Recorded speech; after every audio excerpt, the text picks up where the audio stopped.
Bismillahirrahmanirrahim. Assalamualaikum warahmatullahi wabarakatuh. Dosen penguji dan guru penguji yang saya hormati, perkenalkan nama saya Sifa Azmi Nurunisa, mahasiswa PPG Universitas Muhammadiyah Makassar angkatan 4 dengan nomor UKG 2015029898804. Hari ini saya akan mengambil video pembelajaran uji kinerja yang bertempat di SMP Muhammadiyah Cilawu, Garut. Video pembelajaran ini diambil pada tanggal 4 Desember 2021. Terima kasih.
Bismillahirrahmanirrahim. Assalamualaikum warahmatullahi wabarakatuh. Waalaikumsalam warahmatullahi wabarakatuh.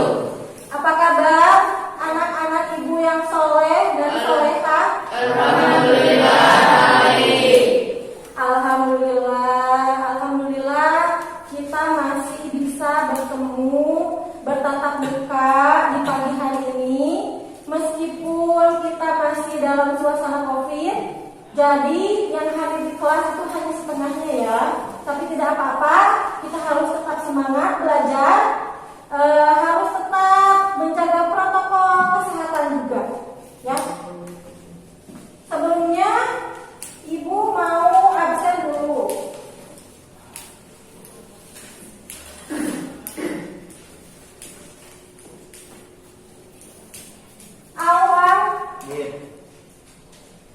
Anjali,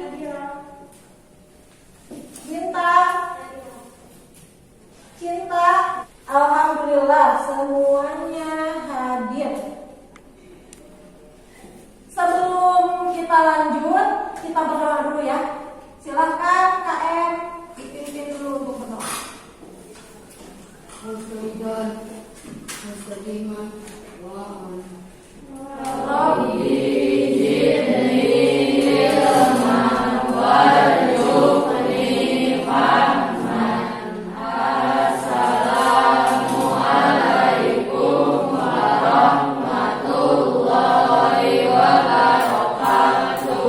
Waalaikumsalam warahmatullahi wabarakatuh. Ibu kan tadi sudah mengingatkan kalian yang pertama itu tentang harus tetap menjaga protokol kesehatan. Coba siapa yang mau menyebutkan apa saja minimal 3M dulu ya, sekarang 5M. Apa saja itu 5M yang harus dijaga? Silakan. Memakai masker, mencuci tangan, menjaga jarak, menjauhi kerumunan, mengurangi mobilitas. Iya, betul. Jadi dalam masa pandemi ini, meskipun kita sudah bisa bertatap muka, tidak daring lagi seperti kemarin, kita harus tetap menjaga protokol kesehatan 5M ya, memakai masker, mencuci tangan, menjaga jarak, menjauhi kerumunan, dan mengurangi mobilitas. Ya. Selanjutnya, untuk meningkatkan rasa nasionalisme kita nyanyikan dulu lagu Garuda Pancasila sama-sama ya.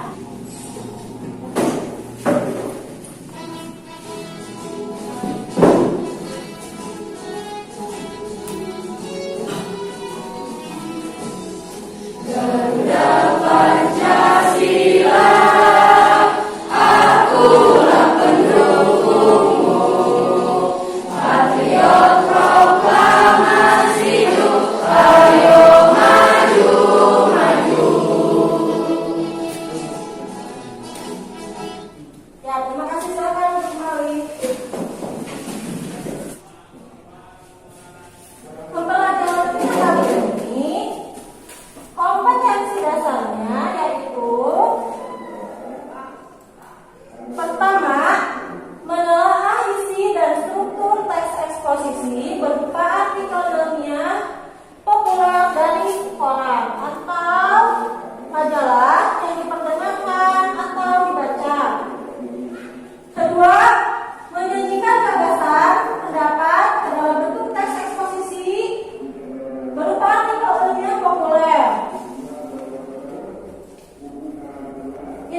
Nama lidah buaya. Di bawah ini akan dijelaskan mengenai manfaat tanaman tersebut. Ya, Sri. Isinya tentang apa teks eksposisi ini? Tentang apa? Coba lebih kelas lagi biar kedengaran. Manfaat tanaman lidah buaya. Ternyata banyak manfaat tanaman lidah buaya yang menunjukkan. Iya, betul. Terima kasih, Sri. Jadi, isi dari teks eksposisi manfaat lidah buaya ini ternyata banyak manfaat lain dari lidah buaya yang belum kita ketahui. Dengan membaca manfaat lidah buaya dari teks eksposisi ini, kita juga lebih tahu. Oh, ternyata manfaat lidah buaya itu selain bisa untuk menyuburkan rambut, bisa untuk juga menyembuhkan luka bakar, juga bisa untuk dikonsumsi sebagai tambahan serat kita sehari-hari. Alhamdulillah, berarti kalian masih ingat ya tentang bagaimana caranya memahami isi dari teks eksposisi ini. Kita lanjut.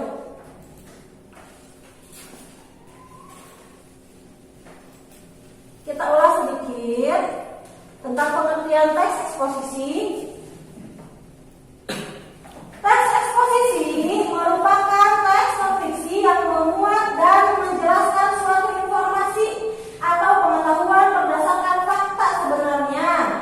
Dari pengertian itu, kita memperoleh kata kunci teks eksposisi, yakni menjelaskan informasi.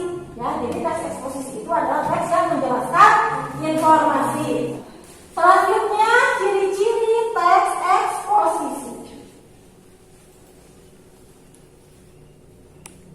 Ciri-ciri teks eksposisi itu ada 6. Yang pertama, penjelasannya bersifat informatif, artinya memberikan informasi kepada pembaca, seperti teks lidah buaya tadi ya. Manfaat lidah buaya menyampaikan informasi tentang manfaat lidah buaya kepada pembaca. Yang kedua, pembahasan masalahnya bersifat objektif. Yang ketiga, menjabarkan suatu informasi pengetahuan. Selanjutnya, penjelasannya disertai dengan bukti-bukti yang konkret atau tidak mengada-ngada. Jadi sebuah teks eksposisi itu penjelasannya harus benar, harus sesuai dengan kenyataan, bukan ngarang, gitu ya. Karena teks eksposisi itu bukan teks karangan ya, bukan teks mengarang bebas gitu ya, bukan. Tapi harus sesuai dengan fakta-fakta. Selanjutnya, menyertakan suatu data-data yang valid dan akurat. Dan yang terakhir, menggunakan bahasa baku. Jadi penggunaan bahasanya harus menggunakan bahasa baku. Selanjutnya ada struktur teks eksposisi. Ini bagian dari tujuan pembelajaran kita kali ini ya, yaitu menganalisis struktur teks eksposisi. Jadi tolong diperhatikan baik-baik ya. Struktur teks eksposisi itu ada 3. Yang pertama, pernyataan umum atau tesis. Pernyataan umum atau tesis berisi pernyataan pembuka mengenai topik pembahasan. Pernyataan umum atau tesis juga berfungsi untuk memperkenalkan topik sekaligus menempatkan pembaca pada posisi tertentu. Karena dengan teks yang digunakan, penulis ingin mengemukakan pendapat. Pembaca dapat berada pada posisi yang sependapat atau berseberangan dengannya. Tesis juga merupakan bagian yang memperkenalkan persoalan isi atau pendapat umum. Jadi secara singkatnya, tesis itu adalah pernyataan umum dari teks eksposisi tersebut. Yang kedua, argumentasi atau alasan. Apa itu argumentasi atau alasan? Berisi sejumlah pendapat dan fakta-fakta yang mendukung tesis. Panjang dan pendeknya bagian ini tergantung pada jumlah argumen yang ada dalam pernyataan umum. Kemudian menjabarkan argumen tersebut dalam paragraf-paragraf. Pengembangan argumen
ketiga, mengumpulkan data yang berhubungan dengan topik.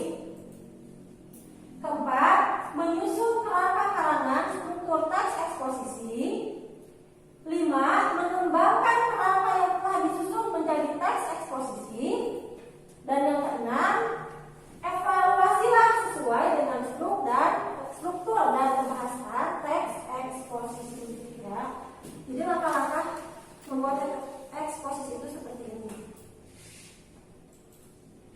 Nah, selanjutnya ada tes eksposisi. Penggunaan masker yang tepat dapat mencegah penularan COVID-19.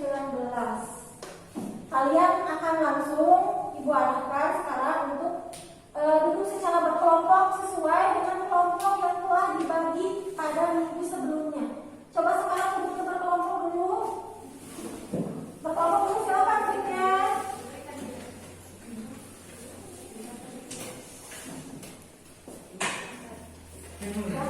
Perhatikan dulu ke sini, coba semuanya lihat dulu ke sini. Sekarang Ibu akan membagikan LKPD ini ya pada kalian. Jadi di LKPD ini berisi tentang materi pembelajaran tadi ya yang sudah Ibu sampaikan, ada di sini materi pembelajarannya. Kemudian tugasnya kalian adalah ada dua. Yang pertama, menganalisis struktur teks eksposisi. Ini teks eksposisinya ya. Penggunaan masker yang tepat dapat mencegah penularan COVID-19. Sudah ada di sini teks eksposisinya. Kemudian yang kedua, coba lihat lagi ke layar. Nah, ada gambar ilustrasi ini ya. Kalian disuruh membuat teks eksposisi sesuai dengan ilustrasi gambar ini. Ya, ini juga sudah ada di LKPD. Setelah selesai, nanti masing-masing dari kelompok perwakilannya nanti harus mempresentasikan hasil diskusi kelompoknya ke depan. Begitu ya. Ini bagikan dulu LKPD ini.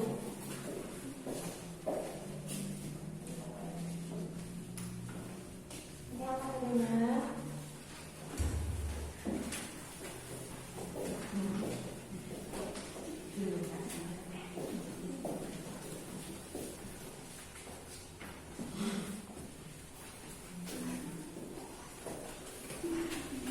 Ibu berikan waktu untuk kalian menganalisis struktur dan membuat teks eksposisi selama 30 menit ya.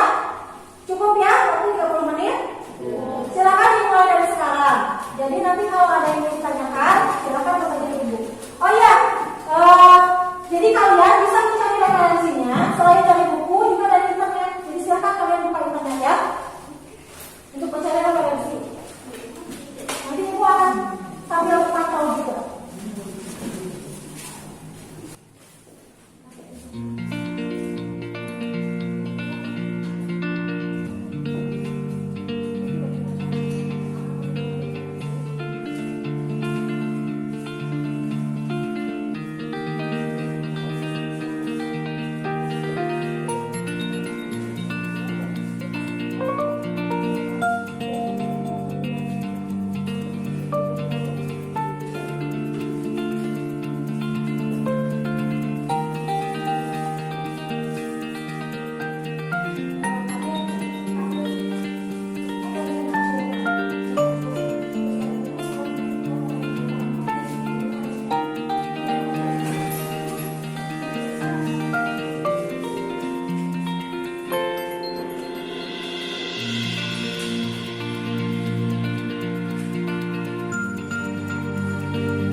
Bintang dari kelompok 1. Saya akan memaparkan hasil diskusi kelompok kami tentang menganalisis struktur teks eksposisi.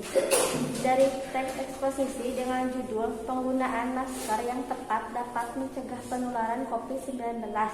Tesisnya yaitu masker merupakan benda medis yang wajib digunakan masyarakat karena anjuran dari tenaga kesehatan dan pemerintah. Hal ini dilakukan sebagai pencegahan penyebaran virus. Kemudian argumentasinya yaitu salah satu masker terbaik yang bisa digunakan adalah masker medis karena memiliki 3 lapisan. Ketiga lapisan tersebut memiliki fungsi untuk mencegah masuknya virus ke saluran pernapasan melalui hidung dan mulut. Masyarakat juga harus diedukasi bagaimana cara menggunakan masker yang tepat. Masyarakat harus dipakai hingga menutupi hidung dan mulut. Pada bagian kawat lunak di bagian atas masker bisa dicubit hingga mengikuti kontur hidung dan mulut secara sempurna. Penegasan ulangnya yaitu masker medis menjadi pilihan tepat karena memiliki lapisan tahan air yang bisa mencegah masuknya virus ke dalam saluran pernapasan. Sekian presentasi dari kami. Wassalamualaikum warahmatullahi wabarakatuh. Waalaikumsalam warahmatullahi wabarakatuh. Tepuk tangan dulu.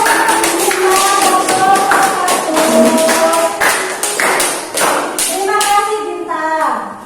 Coba sekarang Ibu mau tanya ya. Dari presentasi kelompok 1 tentang menganalisis struktur teks eksposisi, penggunaan masker yang tepat dapat mencegah penularan COVID-19. Siapa yang ingin menanggapi? Dari kelompok 1, silakan. Putri ya, dari kelompok 2 ya. Putri mau menanggapi, silakan. Oh, jadi analisis dari kelompok 2 pun sama dengan dari kelompok 1. Coba Ibu yang turun cek. Nah.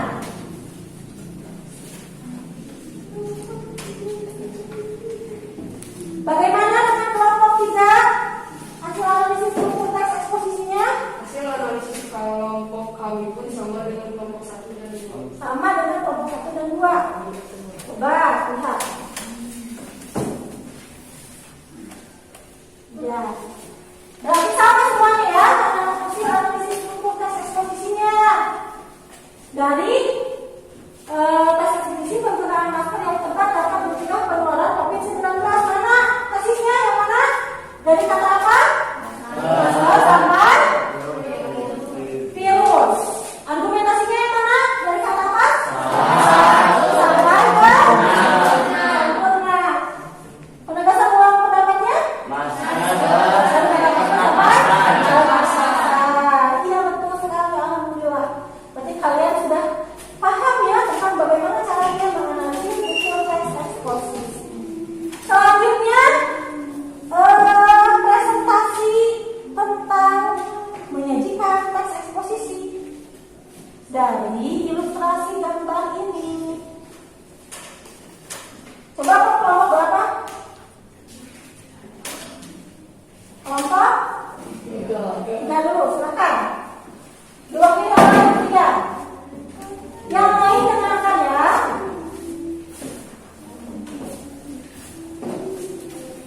Assalamualaikum warahmatullahi wabarakatuh. Waalaikumsalam warahmatullahi wabarakatuh. Perkenalkan, nama saya Trian dari kelompok 3 akan mempresentasikan hasil diskusi kelompok kami dalam membuat teks eksposisi tentang manfaat air putih.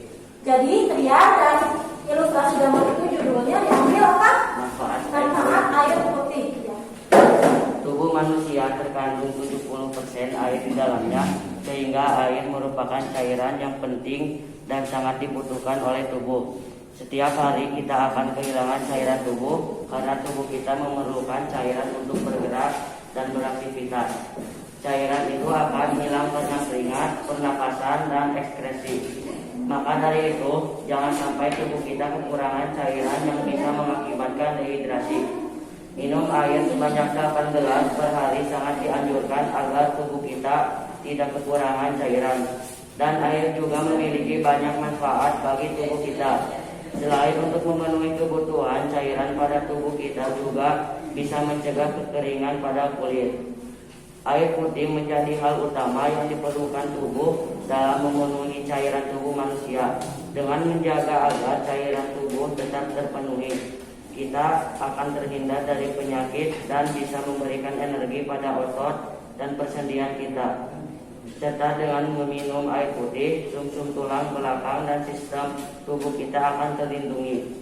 Air putih juga memberikan manfaat pada kulit kita karena bisa menjaga kelembaban dan membuat kulit menjadi segar. Serta air putih juga bisa mengontrol asupan kalori yang kita konsumsi agar porsi makan kita tidak berlebih.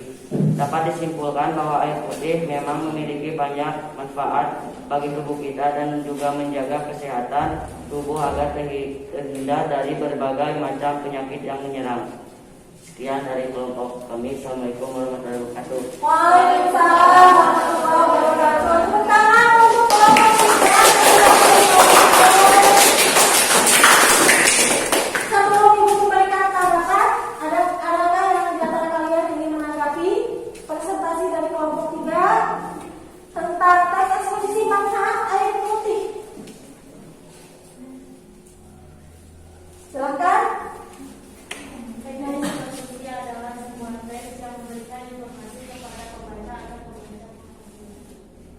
Jadi tanggapan Naimah terhadap teks eksposisi yang diberikan oleh Rian itu adalah tentang manfaat apa? Air putih. Ternyata manfaat air putih itu sangat banyak ya, utamanya manfaat untuk tubuh kita katanya tadi.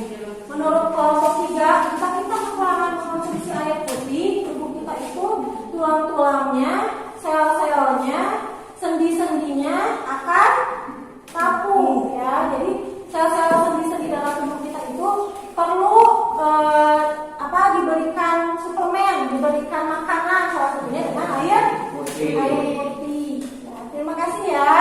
Kelompok 3 sudah bagus teks eksposisinya. Selanjutnya kelompok 1 sudah presentasi, kelompok 3 sudah, kelompok 2 sekarang. Silakan diwakili oleh Tani.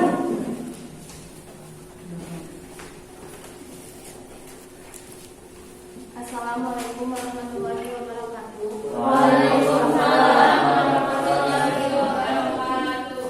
Perkenalkan, nama saya Pani dari kelompok 2. Saya akan mempresentasikan hasil diskusi dengan kelompok kami tentang membuat teks eksposisi yang berjudul Manfaat Air bagi Kehidupan. Air menjadi kebutuhan pokok yang sangat penting bagi manusia saat ini. Manfaat air sangat dibutuhkan oleh manusia, kalangan manusia, dari kalangan atas atau kalangan bawah pula tanpa ada batasan. Tak hanya itu, air juga diperlukan oleh makhluk hidup lain seperti hewan dan tumbuhan. Hal ini membuat air menjadi sumber daya yang penting bagi semua organisme hidup. Manusia sangat membutuhkan air untuk kehidupan sehari-hari. Kita butuh air untuk memenuhi cairan di dalam tubuh sekaligus mencegah dehidrasi. Selain itu, manusia perlu air untuk keperluan air seperti mandi, mencuci baju, olahraga, air hingga untuk tempat wisata. Sementara hewan membutuhkan air untuk minum. Adapun tumbuhan juga memerlukan air untuk proses fotosintesis guna menghasilkan makanan. Hal ini tentu menjadi bukti bahwa air menjadi sumber daya yang sangat penting bagi manusia, hewan, dan tumbuhan. Tanpa air, tentu tiap makhluk hidup tidak akan bisa bertahan hidup. Untuk itu, kita harus menjaga ketersediaan air agar merata di semua wilayah. Wassalamualaikum warahmatullahi wabarakatuh.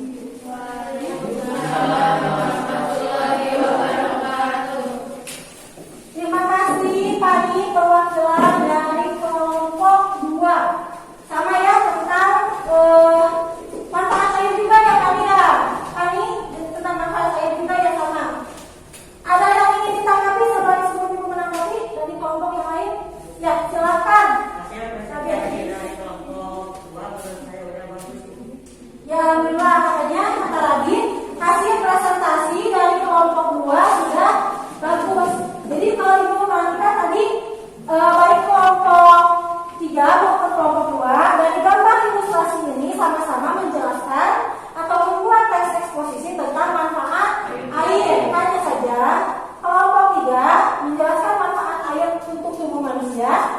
Dan kelompok 2 menjelaskan manfaat air secara lebih luas bagi kehidupan manusia, termasuk untuk hewan, untuk tumbuhan juga gitu ya.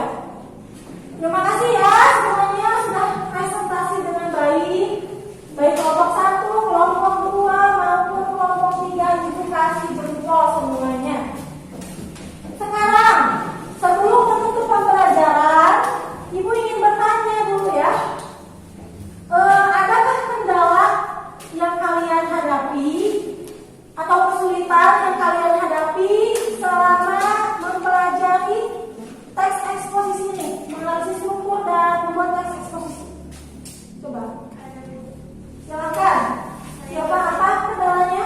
Saya masih berantakan ketika membuat teks eksposisi. Baik. Jadi kendala yang siapa hadapi dalam pembelajaran kita kali ini yaitu masih kurang paham dalam cara menulis teks eksposisi. Bagaimana caranya? Kalian di rumah banyak membaca ya, banyak berlatih. Sekarang kan sudah ada gadget ya di rumah kalian, jadi kalian bisa cari referensi dari internet maupun dari buku-buku yang ada di rumah tentang cara-cara membuat teks eksposisi supaya kalian lebih paham lagi gitu ya. Kenapa? Karena teks eksposisi ini manfaatnya banyak. Kalau kita pelajari itu manfaatnya banyak untuk kehidupan kita sehari-hari ya. Kita jadi bisa lebih tahu tentang banyak hal. Seperti sekarang saja dalam kegiatan pembelajaran kali ini, kita jadi lebih tahu tentang manfaat lidah buaya. Jadi sekedar hanya untuk menimbulkan rambut, jadi kita jadi tahu oh ternyata lidah buaya itu selain untuk menimbulkan rambut, bisa juga untuk mengobati luka bakar. Terus bisa juga dikonsumsi untuk menambah serat tubuh. Terus kita juga jadi tahu nih manfaat air putih atau air mineral untuk kehidupan sehari-hari dengan mempelajari teks eksposisi.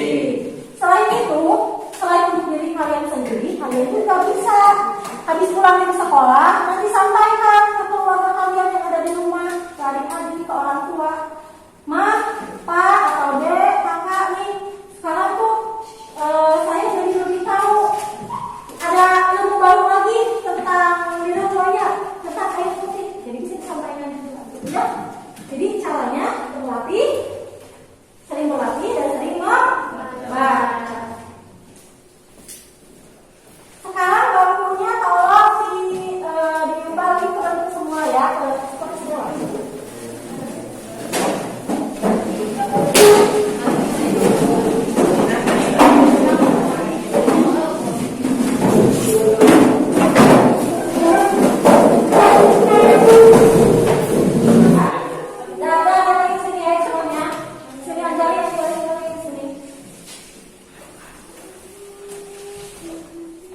Sebelum kita menutup pembelajaran, Ibu ingin ada salah satu orang dari kalian yang menyimpulkan pembelajaran kita hari ini. Siapa? Silakan.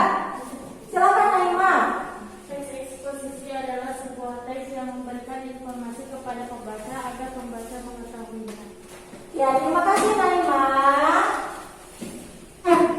Jadi, kesimpulan pembelajaran kita kali ini adalah teks eksposisi merupakan sebuah teks yang bertujuan untuk memaparkan, menjelaskan, menyampaikan informasi, mengajarkan, menerangkan informasi tanpa disertai ajakan atau desakan agar pembaca menerima atau mengikutinya. Adapun struktur teks eksposisi itu ada 3. Yang pertama tesis, yang kedua argumentasi, yang ketiga penegasan ulang pendapat atau simpulan. Kemudian langkah-langkah penyajian teks eksposisi yaitu pertama menentukan topik, kedua menentukan tujuan, ketiga mengumpulkan data yang berhubungan dengan topik, keempat membuat kerangka karangan, dan kelima mengembangkan kerangka karangan menjadi teks eksposisi. Dan yang terakhir mengevaluasi teks eksposisi yang dibuat sesuai dengan strukturnya. Untuk pembelajaran kita selanjutnya minggu depan ya, kita akan belajar tentang teks puisi. Jadi Ibu minta kalian di rumah sebelum kita bertemu minggu depan, kalian coba cari-cari di internet atau di buku tentang teks puisi ya. Jadi nanti pas pembelajaran selanjutnya nanti ibu tanya kalian apakah sudah ada sedikit informasi tentang apa itu teks puisi. Paham semuanya? Terima kasih. Untuk mengakhiri pembelajaran kali ini, ibu minta Kak Ren untuk menutup pembelajaran. Silakan Kak Ren. Nah, dibereskan dulu ya. Ayo, dibereskan dulu tasnya semuanya. Bukunya jangan lupa ya. Bukunya dibereskan juga. Takutnya ketinggalan di sini.